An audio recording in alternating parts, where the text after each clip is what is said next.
Welcome to the Entrepreneur Show. Today, we start with a very special guest who specializes in real estate. He is one of the experts from my personal point of view, and I believe he's going to add a lot of value to our channel and also to all the followers. Ladies and gentlemen, please welcome with me, Camille Magmedov. How are you? Thank you very much. I'm pretty good, and thank you for having me. It's a pleasure having you on board. So, to get straight to business, Camille, please tell us, who is Camille? Tell us about your childhood. How was your childhood? Well, can't complain. Now, I've been raised in Dagestan, part of Russia, the region where all the sportsmen come. Mm-hmm. And actually, I've been all my life living in Moscow, but for 1 year been working in Dagestan, mm-hmm. being in charge of investment development and entrepreneurship development in the region, okay, on government side. Now, been doing that for 1 year, understood that, you cannot change things being a single warrior in the field, True. So, before and after 10 years as CEO of investment group, then moved to building a new city from scratch in far east of Russia. Wow. As advisor to the CEO of State Corporation for Far East Development. 10 years down the line. So combined, it's like 16 years, okay, either in development or in investment field. Okay. So, CEO of a company, head of a regulatory body for mm-hmm. investment development in the region, then being advisor to a federal minister and developing a new city. So with all this combined, when I moved to Dubai, I had no question what I do. Because with this set of skills, you can see and you can evaluate things, deeper than 99% of people in the industry, not because you are better, not because you know something else, but because of this experience and amount of money and time invested into getting the skills for last 16 years. Mm-hmm. So that gives you a bit different angle, like on real estate, on investments. You see where the master plan is moving, why it's done this way, because you've done it before. Exactly. You've been in charge of building a city, so you've been actually managing the teams who build master plans. Mm-hmm. Then you've been managing developers whom you invite into that master plan to build their own piece. So it's you to tell them what is the strategy, what is the economy, why it's profitable for them to build housing or commercial districts here. So you first develop, this whole strategy, economy, social part, every layer of human's life in the next 30 years. Mm-hmm. And then you invite developers, present them, pitch them so that it makes business sense for them. And when you have that experience, you understand when you look on other master plan, you understand where things are moving, exactly, why these things are done, etc. So that's pretty it. Great. And when did you come to Dubai? It was, I've been coming and living for like 2 years mm-hmm. before COVID. Then after war erupted and, all these things went different direction, I decided that I don't want to be part of government projects. Okay. So I made a decision to move. So you moved to Dubai post-COVID? Yes. And so if we are to say... temporarily, moved after... Temporarily. And for how long you've been residing in Dubai? Now it's, let's say, 3 years. 3 years. Yeah. And based on what you have seen over the 3 years, how do you think Dubai is moving, or where is it going? If you've been in any mature market for real estate, mm-hmm. It gives you a feeling that what's happening now in Dubai is just what been happening in other markets just yesterday. Like it's developing on different scale. It's a faster speed, faster growth. Mm-hmm. But definitely it gives you a déjà vu. Like you've seen these things happening before. Yeah. Right. So you can understand where it will be developing. It's only 25 years old market, and that's the beauty of the place. Mm-hmm. It's rapidly developing. Like with any, in any business, any rapid growth means white spots in mm-hmm. quality, in quality of services, what we do in real estate, in quality of developments itself, and quality of customer experience, a lot of white spots. So these white spots for any entrepreneur is the field where they build another big business. Exactly. So that's how Dubai is giving you opportunities. For sure. And from your perspective, do you think this rapid growth, or let's call it a speedy growth, is it dangerous in any way? I don't think so. Any, if it's not cancer, any other rapid growth possesses no threats. I completely agree with you here. So it's always, there are always two sides. Rapid growth should meet very qualified, very mindful management. If you don't manage things, they go out of control. Like with a car, if you are speeding, you should be very sure what you are doing. You should have experience to handle the thing. So I have no doubt in the wisdom of management. And actually, COVID proved one important thing that is the key ingredient why Dubai is growing. And the COVID showed that the management model in UAE is the best in the world in terms of how system is built. I mean, from the from the very essence, how power is transferred or how it's not transferred, to the very small things, how decisions are made. I made a separate topic out of it, but I truly believe that management is the main answer to why things are happening in some cities or countries or why they are not happening. Just a live example, country I'm coming from, Russia. 25 years ago, 30 years ago, compare Russia and UAE. We just inherited USSR's second largest industrial economy in the world with US. I'm talking about starting positions, right? In 30 years timeline. We have every kind of resource that Allah created in this world, right? True. We have 140 or 150 million population that is second the most educated in the world. Okay. We have all the diversity possible, from natural resources and conditions to the biggest territory in the world. True. So if you can talk of any unfair advantage, we have it, right? Exactly. Now what we have in UAE, we have sand, we have oil, nothing else. True. Even this sand, you cannot use it in the construction because it's not proper fraction. Exactly. So next 30 years, either it's going up or down, either it's developing or not, doesn't correlate with the resources you have. It's not a fair comparison. Only correlates with the management. Yes. Right? 100%. So the very definition of management and the very essence is how effective you are with the scarce resources you have in your disposal when you are at solving any task. So it's true in business, it's true in public management. 100%. So you cannot dispute here. It's a medical fact, so that UAE proved that they can build amazing things with the scarce resources they have. And with this management model, they've built the thing that now creates everything else for the leadership, because they are not managing everything themselves, right? Yeah. What is the main thing that you want to focus on when you are in charge of a country or a city? Growth? Nope. Development? Nope. Infrastructure? You don't have enough, people. You don't have enough competence inside the country, in any field of economy, right? You don't have a lot of other things.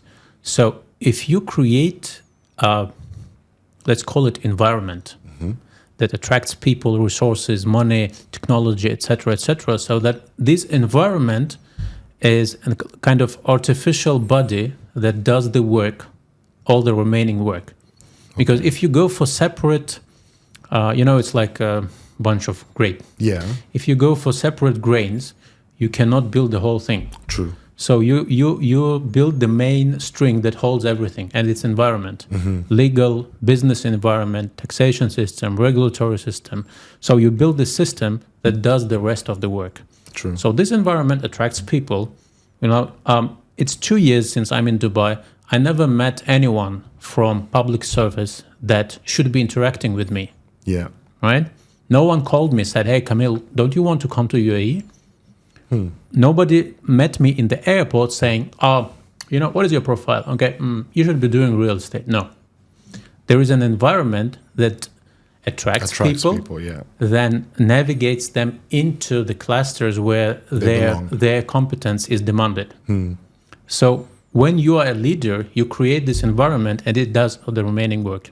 So this is the key ingredient of success, right? Yes. And the same thing, by the way, pushes people out of the country.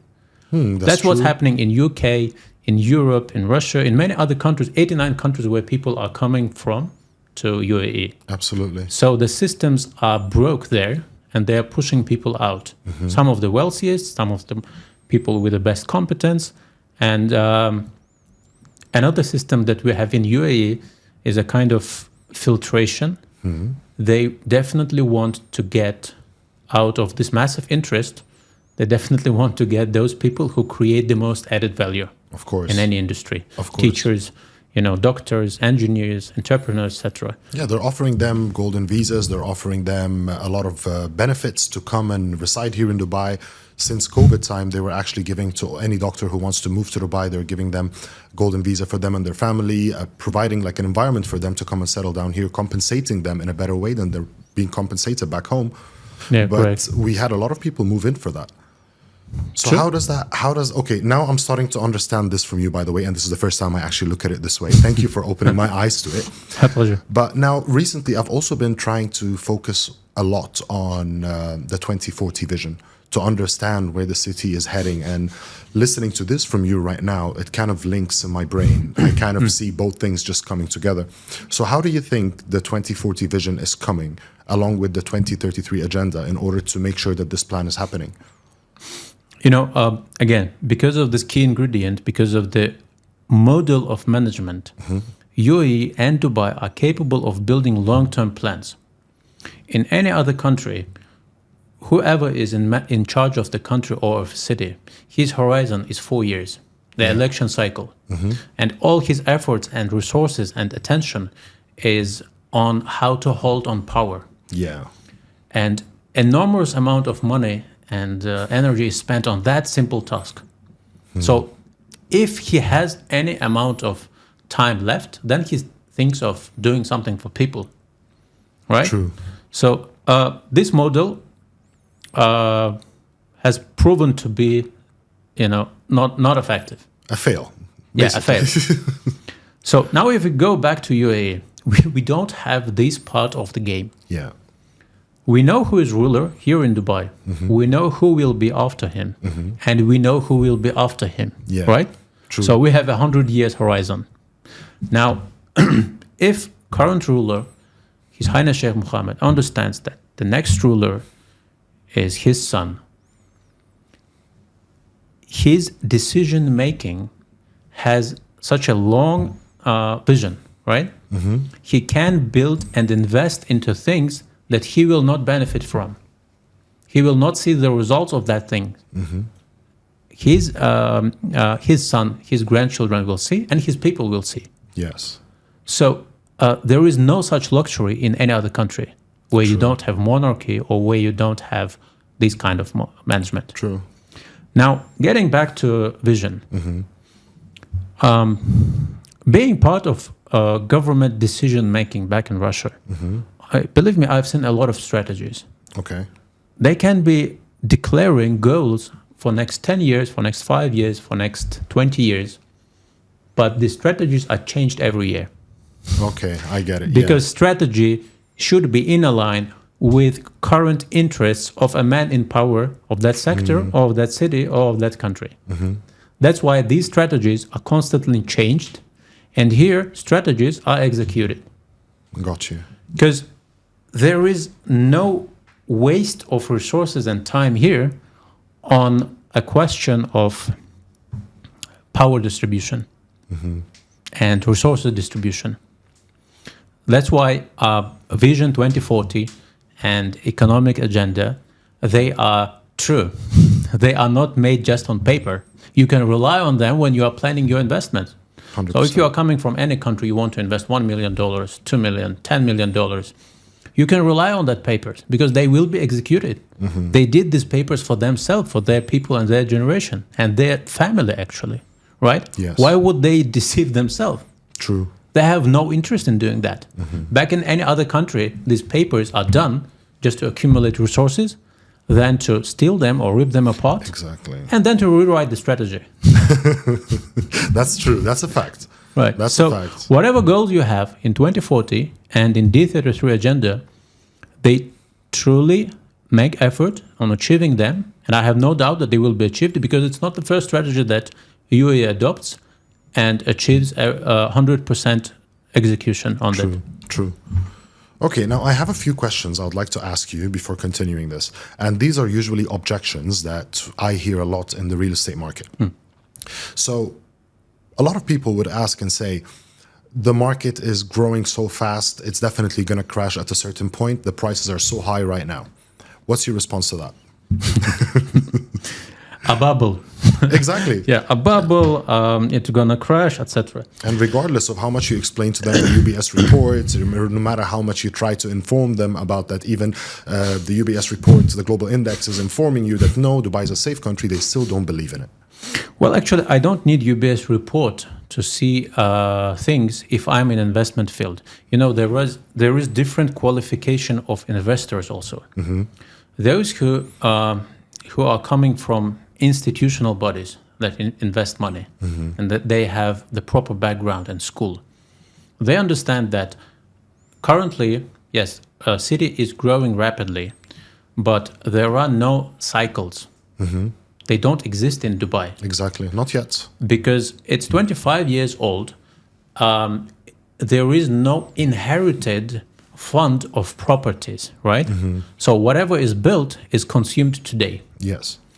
To have cycles, we should have like 100, 200 years mature market where you have enough of supply and demand balance is very even.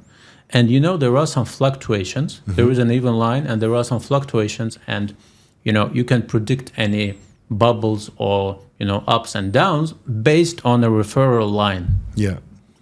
Do we have it in Dubai? No, not really, not yet. We are like, you know, for people who don't understand, people think I bring this example. Let's say we are building a car. Yeah. Dubai is a car, right? Okay.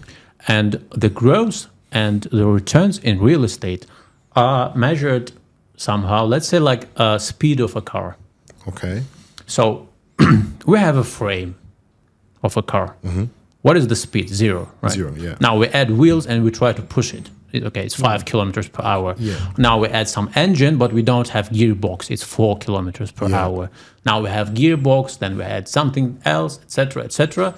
And every year we measure performance and we tell, oh, you know, based on today's performance, the previous performance was lower or higher, and you know, this will repeat.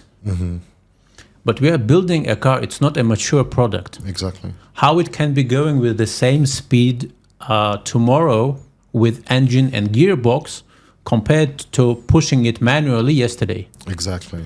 So this is an example why a growing market cannot have cycles. When the car is built, we will have cycles based on driver's performance, on petrol quality, on slippery road or dry road. You know, these cycles are determined by, let's say, interest rates, demand spikes. Yeah, I mean, in mature markets. Let's take London, let's take Moscow, other places. Recently in Moscow, we had a demand spike in properties because of subsidized interest rates for mortgages. You could mortgage apartment for, let's say, 2%. Really? Yeah. Wow. That was subsidized by government as a measure to support developers. But that's artificial injection that actually kills the market, because once, you know, people enter the real estate investment cycle, so that they need to buy, they need to have this property, then to sell it or to rent it out. Before that cycle is finished, if you cut the main growth injection, it ruins everything. Exactly. Right? You cannot measure the result at the end. So for 2 years, for 1.5 years, we had this injection boost, and then they cut it. Now interest rate is 23%. What? Yeah. In 2 years? If you want to mortgage, 23, 26, 30%, please. Yeah. Nobody is selling, nobody is buying. Yeah. So the market is dead, right? But that's pushing everybody out of the market. Like it's basically the government telling people go invest in somewhere else. Exactly. So this is an example of what can happen as a cycle in a mature market where growth is depending on one single measure or one single support. Gotcha. Right? In Dubai, can you name one single factor why prices are growing? The growth in the population, the growth of different city, the city is developing. We have growth of population, which is the healthiest factor for real estate growth. Yeah. We have economic growth. GDP Yes. is growing, and MENA region is the only growing region in the world, right? In terms of economy. Yeah. We have a spike in industrial production. We have spike in trade. 25% of Dubai's GDP is yeah. trade, right?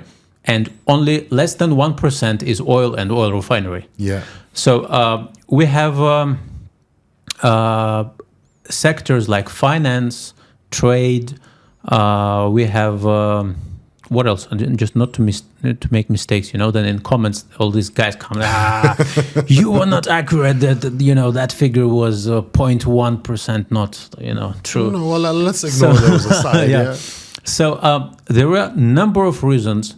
Oh, actually, real tech. estate here. Right. Real estate here is the only market where you can actually invest and exit with profits. So that's why people remotely invest in real estate here. And that's another reason for the growth. And we are undersupplied in terms of actual demand. Yeah. Because people are moving, people need to rent or to buy the properties. So when you combine all that, you understand that the growth is healthy. It's not like the situation I described in Moscow when you have one injection that boosts for 2.5 years and then it's dead. No, it's different. And combine that with the fact that we are just building this market. It's 25 years old. As I said, it's just getting the momentum. Yeah. It's just getting started. Yeah. So if you understand these things, you will not be talking about this nonsense. It's a bubble. A bubble has its definition and indicators. Yeah. It's not just a word that was created, in your backyard. It's an economic term, so it should fit some indicators. Yes, true. Then another thing is that people are trying to take a template, to make the thinking process simpler. They just take the templates for any subject they talk about, and they apply it to everything. Exactly. This is how generalizations in general come to our conversations, right? True.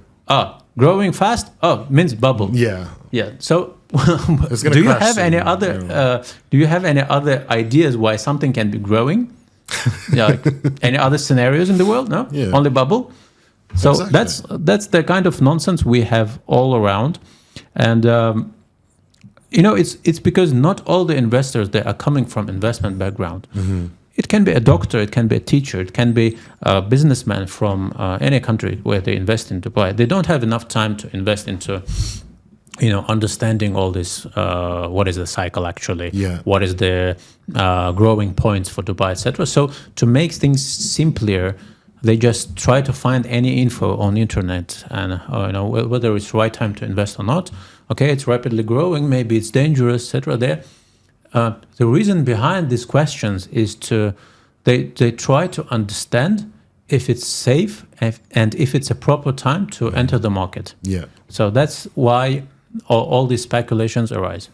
Okay, part B of the question. Do you anticipate a price correction soon?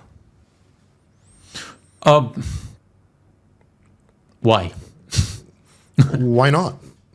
What are the points talking in favor of price correction? Let's say currently, at the moment, the prices are increasing. Most people are saying that it's in certain areas, the price is increasing by 1 to 1.5% on a monthly basis in terms of appreciation for the price per square foot. Yeah. Now, till when is this going to go? Because if properties are going to keep on, let's say, increasing by 12.5 to 15% each and every single year, is that actually going to keep happening for the next, let's say, 10 years, 20 years? Is it possible? Do you personally anticipate that? Well, let's look into the root why it's growing. So the price growth is determined by a disbalance between demand and supply. Exactly. If they will meet, in a certain point, that will mean that there will be even point. The price will not grow further. So when it can happen, hypothetically, we have 150 from 100 to 150,000 people moving to Dubai per year now. Like, 120, 130, 140, something That's like the average, that. Yeah, it's a range, like from 100 to 150. If we want to be a 5.8 million city by 2040, it means we need 200,000 people moving to the city in average. So it means that this demand will increase. It's not going to stop. Exactly. So to meet that goal in 2040, government is applying resources and some efforts to make the city grow, right? So it means that we will definitely see that figures happening, like 200,000 people moving to Dubai. What is the demand side, the supply side? If we keep the same speed of projects launches and projects handovers, we will be slightly undersupplied for the upcoming periods. Because currently we are seeing from 30 to 35,000 handovers per year. Yeah. The speed of construction in average. So it means that we are a bit undersupplied. Is that a strategic move, do you think? Limiting developers to supply a specific amount, which is way less than the demand? If you are a developer and you start a project today, you apply for DLD permit to do a construction. You will not get this permit instantly. It will be your second, third attempt. You will need to wait. You will need to prove, a lot of things. So that DLD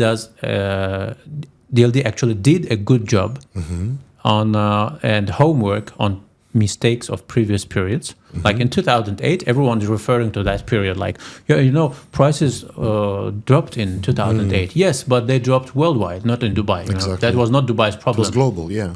So since then, they are monitoring what is the actual number of projects coming to the market, what is the actual demand for the properties, and trying to balance it to keep undersupplied. Because everyone understands that if you make money today, you make a lot of permits, you grant a lot of permits, developers will be happy to build today and to sell everything. But in 2 years, it will result in market stagnation. Exactly. So again, if you have 100 years horizon and vision, your strategic goal is to have constant growth. Maybe it will be slower, but it will be constant without, ups and downs, dramatic changes in the market.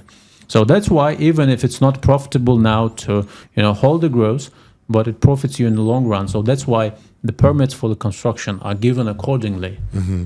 If they allowed everyone who wants to build something in Dubai, we would see all the desert being under construction now.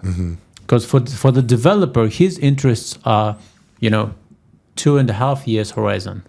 He sells not all. You have some of them that literally construct everything in a year and a half. Yeah, the most important part is first year when you obtain a plot, when you make a concept, when you sell it. That's it.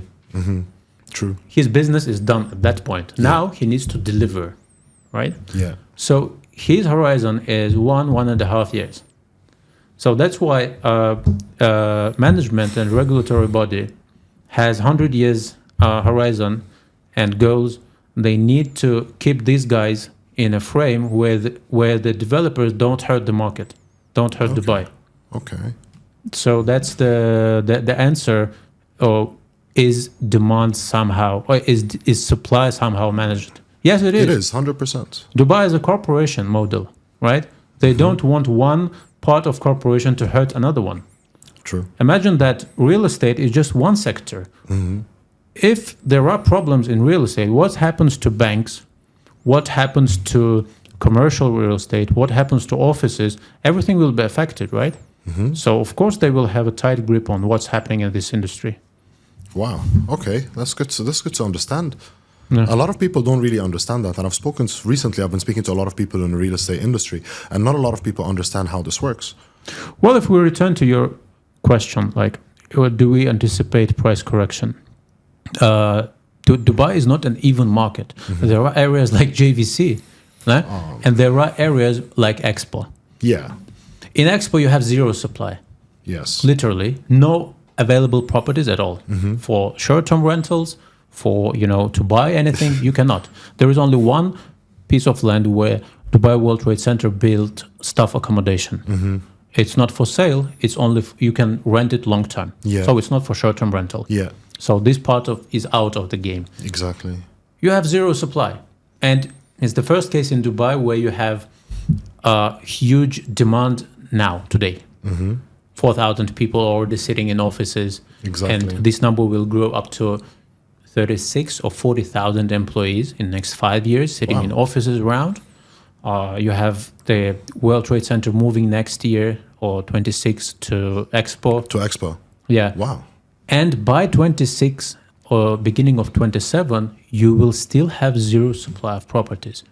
What it tells you, people will be hungry for any kind of property in the area, in a walking distance from the venue where they need to be. Exactly. On the other hand, you have JVC. Do you have any World Trade Center in JVC? No. You have no offices. You have nothing. It's just an affordable area to live in, right? And you have one of the biggest supplies on the market. Yeah. Of course, there will be price correction, and I will tell you more. There will be depreciation in next 2 or 3 years. Okay. So you cannot combine these two areas and make an average for Dubai. Doesn't work that way. You should be very sharp with where you are investing. True.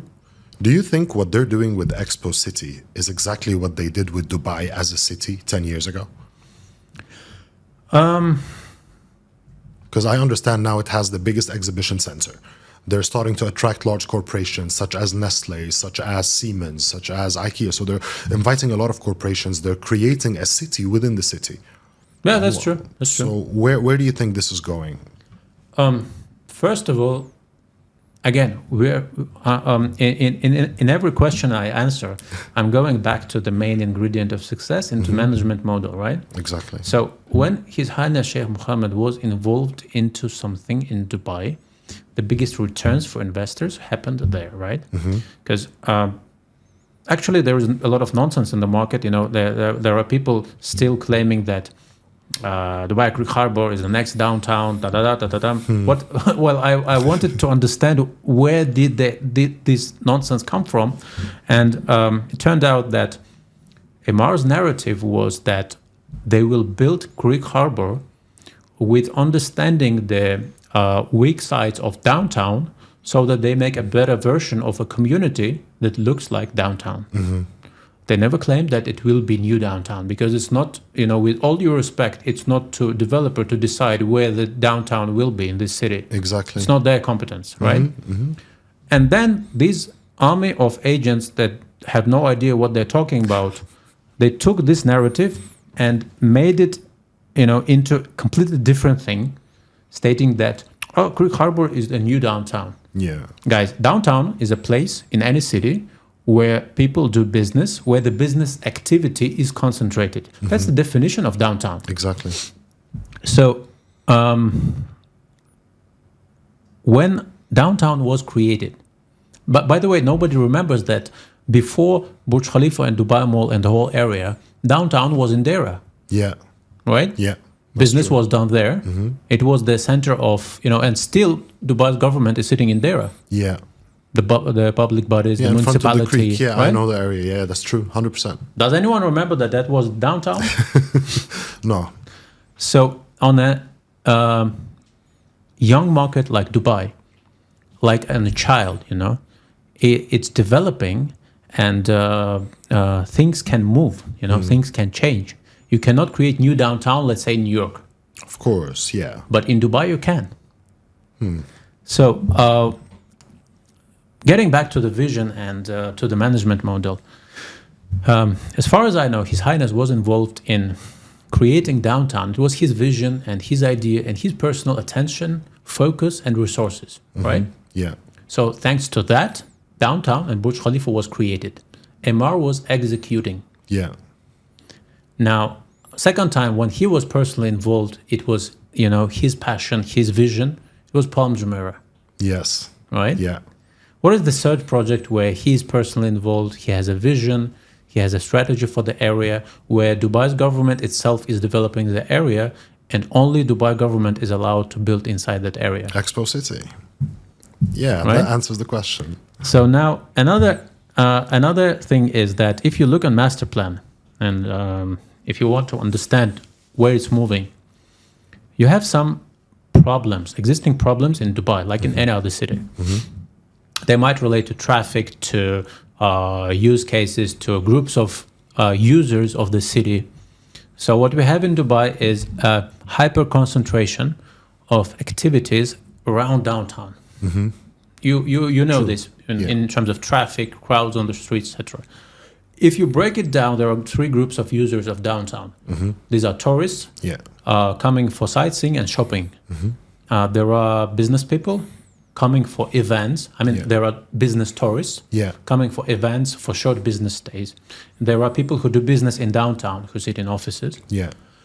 There are big companies, headquarters, sitting in downtown because it's prestigious. And there is a smaller group who are residents. So if you want to ease in traffic over there, you don't have a lot of opportunities to build some other roads, add metro stations, etc. Exactly. So you start extracting groups of users. How you do that? You move things. You cannot move Dubai Mall and Burj Khalifa. Of course. So tourists are staying. Well, there is a minor group of residents. Okay, they are living in that properties in downtown. So whom you can move, the only group, is the business people. Exactly. That's why World Trade Center is shutting operations, moving to Expo. Yeah. That's why all the offices of big corporations are moving there. And Dubai will be pushing companies to move into Expo because that's in a line with a logic of fixing the problems with the traffic in downtown. True. So like in any other city, there are old cities where actually you don't have business activities, you have only tourists. In Europe, in US, some of the cities. Yeah. Nobody's doing, setting a lot of corporations inside the old buildings, the heritage buildings inside the old city. So current downtown in years will be that old city where you have tourists, where you have nice boulevards, fancy cafes, restaurants, just a nice area to chill. But it's not a downtown anymore, right? Exactly. So where Dubai is building downtown is in an area that was designed from the beginning to handle 150,000 daytime visitors. So logistically, you cannot create problems over there if everyone in Dubai starts moving in, for some reason into Expo. Another thing is that they've created logical chain of and experience how people are interacting with Expo. If you are coming for events, you will be actually flying into Al Maktoum. Yeah.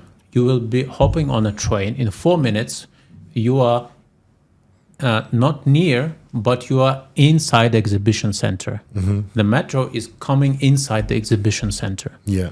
So on one side, you are exiting to exhibition center. On another side, you are exiting to MR Expo Mall. Yeah. Now, with this same metro, in 25 minutes, you can be in the IFC or in downtown if you need to be, right? So you are not creating load on the traffic on the roads. Now, if you are a corporation, you have headquarters in Dubai. Expo is the only place where you can have an A-level office and you can seat 200, 300, 500 people. No other place. Downtown is, overcrowded, business bay, no new office spaces where you can do that. True. And they also granted Expo City a free zone status. So you can open your license in like 1 or 2 days over there. So metro connection, airport connection.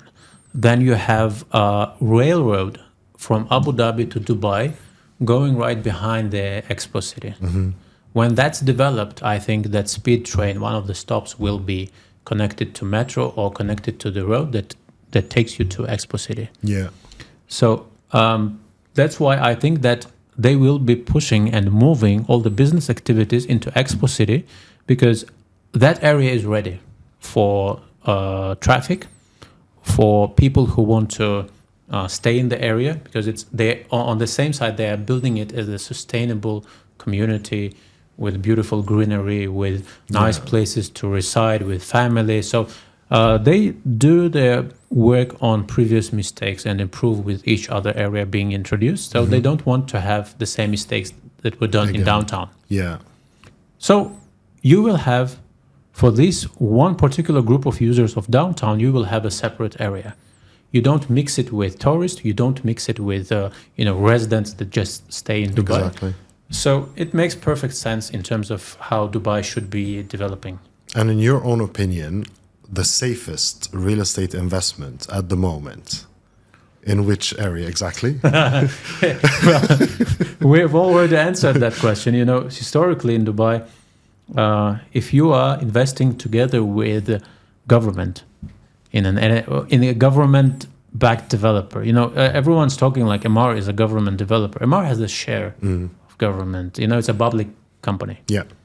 So Expo Developments is 100% owned by Dubai government, and it's the only developer who is building this whole area, right? Yeah. So another developer that was allowed there and that has a joint venture with Expo is Aldar. Aldar, oh, okay. Abu Dhabi's government developer. Inside Expo? Yes, inside Okay, Expo. So all right. they have a JV. They are investing a little less than $500 million into creating office spaces, retail, and hotels. Wow. So it means they should be very sure of demand for office spaces if they're investing that amount of money with two government developers, right? Of course. What it 100%. tells you as an investor, all that people will need housing, right? Take all my money. Give me something in Expo, please. 100%. Right. So if you 100%. want to make a safe move, two options. You go for Seaside Properties, which never lost value, which were growing in any ups and downs of the market, and where you have proven track record, or you go for properties that are backed by government's vision, investments, and government focus. Okay. So that's the safest way that I see. Okay, so now I'm going to ask you, I'm going to name certain locations or areas, and I just want you to tell me, yes, it's safe to invest, no, it's not safe. Let's try. Okay, so Dubai Islands. Yeah, definitely. You go for waterfront properties, but not all the properties, by the way, on Dubai Island are worth investing. Why? If you look on the area, it's big. yeah. So there are properties that are next to power stations, next to upcoming fish market. Yeah. There are properties that are right next to the road, and they are selling at the same price as the properties on a beach. Yeah, that's true. Yeah, I've seen that. So you need to be picky, but Dubai Island is the main government's bet on tourism development. Okay. Because that will be the main destination. And actually, it will be the place where demand from JBR and Marina will be shifting. Okay, that's true, actually. Yeah, 100%. What about Peninsula? We speak about investment. Yeah. I think it's late. Late. Yes. So you think the entry ticket right now is higher than what it should be? If business activity, which Business Bay is standing on as the main source of traffic, is moving to Expo, if in next 7 years business activity is vanishing in Business Bay and moving to Expo, why would I invest there, right? Yeah, makes sense. Okay. What about Mina Rashid? Makes no sense for me. Palm Jebel Ali? Too long. Too long. Yes. What do you have to say about the fact that Palm Jebel Ali was actually launched almost a decade ago and it was sold and nothing happened and now they're reselling it and rebuilding it? What's your input on that? Again, returning to the management and how things are handled. Yes, it could develop and the project could be executed earlier, but 2008 hit everyone, especially Dubai was not prepared for that. The Palm Jebel Ali was in the middle of work right in 2008. So I think they've made enough work on their previous periods. Now, as far as I know, people who invested earlier to Palm Jebel Ali, they got refunded. It's a second, what is it? Second approach to developing the area. And what they're offering you is a fantastic price per square foot for waterfront low-rise properties. Yeah. That's how they compensate the fact that it was not executed from the first attempt, right? So now your decision is whether you want to grab that opportunity where you are paying, let's say, 40%, 50% lower price for anything comparable in Dubai, Yeah. and wait for another, let's say, 3 to 5 years to have first exit point. 3 to 5 years. Well, I think so. Okay, what do you think for any investor that's investing in Dubai real estate market But by is the the way- right exit point? So for Palm Jebel Ali, I think it's 3 to 5 years will be the only exit point. 3 to 5 years, that's it. Yeah, because you will not be able to exit after. Handover. Because there are some reasons, like Yes, well, please tell you us. know now we're getting to the point of how to properly word that. Again, if you look on the plan of the area, Dubai South, and the strip that is called Corridor of Growth, Yeah, from Palm Jebel Ali up to Al Maktoum. it's like 15 Airport. minutes. Yeah. This whole strip will see something like 80 or 90 billion dollars investments in the next 7 years. So it means, yes, you want to invest next to that big move, but you should be very picky. None of my investors are actually in Palm Jebel Ali, Okay. but a lot of them are in Expo, and that's the only area that makes sense for me. Okay. Because I'm not sure, but I see a lot of risks for Palm Jebel Ali, not connected to the area's development Yeah. itself, and that's why we go for Expo, which is more understandable, has more sense. If you look at the whole place, if we're not talking about Palm Jebel Ali, because I don't want to be public with assumptions that I cannot prove. 100%. So I just leave that topic, okay? Okay. You have an exit point in Palm Jebel Ali in next 3 to 4, maximum 5 years. That's it. That's what I want to share. You cannot exit after without losses. That's what I think. Okay, but it would still be safe, for example, to rent out to get like a return on investment just from rental income. No. Okay. All right. So if we look at the whole strip of Corridor of Growth, tens of thousands of units in that place will be townhouses, villas, duplexes, etc. You can check what MR, what Damak, other developers are doing. They're all launching low-rise communities. Yeah. So in that particular area, tens of thousands of units in low-rise communities are coming to the market. So you cannot generalize market in Dubai saying that, townhouses are no-brainers or villas are no-brainers. No, you need brains. In any investment decision, you need brains. Yeah. But, sorry to say that. Yeah. No, they're only There are using, no no-brainers. They're only using this term just because they say that the townhouses compared to the number of apartments is like 6%. There's only 6% that are townhouses in the city, so it's a no-brainer. Okay. But But what do I, as an investor, have to do with this figure? absolutely nothing. Because demand and supply in each area is in different balance. If I have tens of thousands of townhouses in this area and I have no outstanding schools, I have no family attractors, I have no reasons why these properties should be consumed with existing demand, then what makes sense for me to invest there? If I had these townhouses and villas in MR's Creek Harbor area, that would be a completely different game, right? 100%, yeah. If I had these townhouses and villas, let's say in Al Barsha, instead of the old buildings, That makes sense. different game. Now, why I'm saying that villas and townhouses in the Mars South makes no sense for me, because being next to the airport was never an advantage in any country, right? True. So how you can benefit from it? Because airport is the source of traffic, but you should be properly handling it. There is no example in the world where being next to airport in a villa or in a townhouse is appreciating factor. It's depreciating factor. True.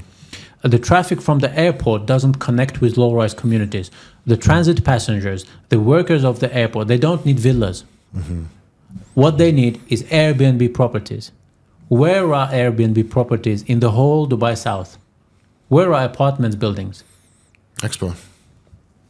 Makes perfect sense. Right? So the only place where you benefit from airport is Expo, because it's also connected with 4 minutes with, again, these transit passengers and those who come to build the airport. They don't have car in Dubai and they don't need it if they are in 4 minutes by metro from their apartment, right? Exactly, 100%. So they have two scenarios. Either I become a resident, I rent on long term one of the villas or townhouse. Why would I do that if I'm coming here for short stay, right? Exactly.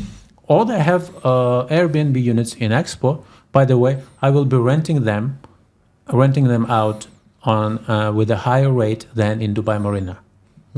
Because for all that people who come for business events, who come for the airport, the transit passengers, or those who build the airport, because not everyone understands that in next 7 years there will be thousands of highly paid contractors from all over the world who need to build the biggest airport in the world, right? Exactly. So before it's fully operational, we have huge demand for properties, for short stays. Yeah.